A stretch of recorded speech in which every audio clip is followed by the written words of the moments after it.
Aymeric Caron, avant que vous puissiez répondre à l'équipe de Zone Pol, je vous propose d'écouter Bastien Cochet. Bonjour. Bonjour Alban, bonjour Aymeric Caron. Bonjour. Alors Bastien, à qui nous avons confié la lourde responsabilité de dresser votre portrait à sa manière, vous allez le voir. J'espère que vous aimez quand c'est un petit peu acide.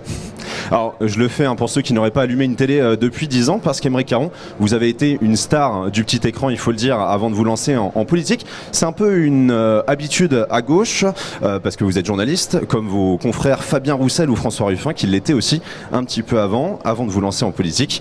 Et vous auriez pu devenir éditorialiste chez CNews, mais vous avez préféré devenir député. Pardon, oui, c'est vrai.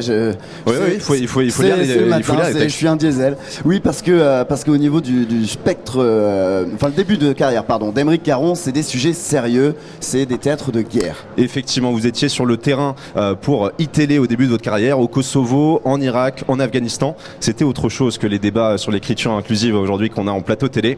Mais évidemment, là où vous allez exploser aux yeux du très grand public, c'est dans l'émission de Laurent Ruquier. On n'est pas couché. Vous allez devenir le végétalien grisonnant le plus connu de France. Vous allez remplacer là-bas Audrey Pulvar, qui deviendra plus tard une alliée politique.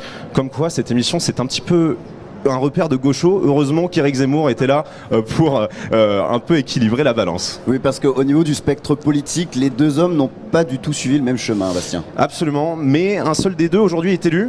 Et petit indice, il est actuellement sur le plateau.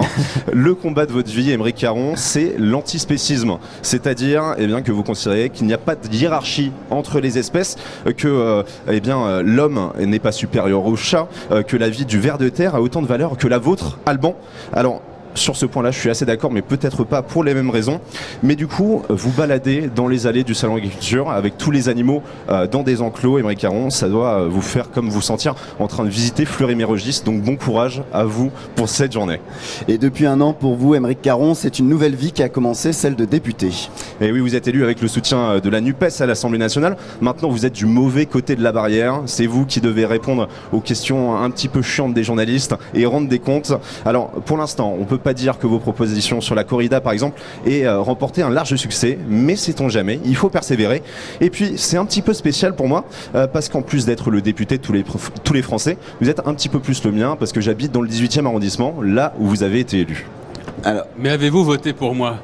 Justement, c'était la question. Le vote est secret, j'y tiens, mais petit indice, je déménage dans un mois. C'est vous qui avez venu en parler. Merci Bastien Cochet pour ce portrait. Aymeric Caron, une réaction, une précision à ajouter, des corrections à faire peut-être? Non, c'est difficile de résumer une vie en 2 minutes, donc c'est un exercice très réussi, bravo. Non, précision, quand vous dites la corrida, ça n'a pas eu un grand succès, je ne partage pas tout à fait votre avis.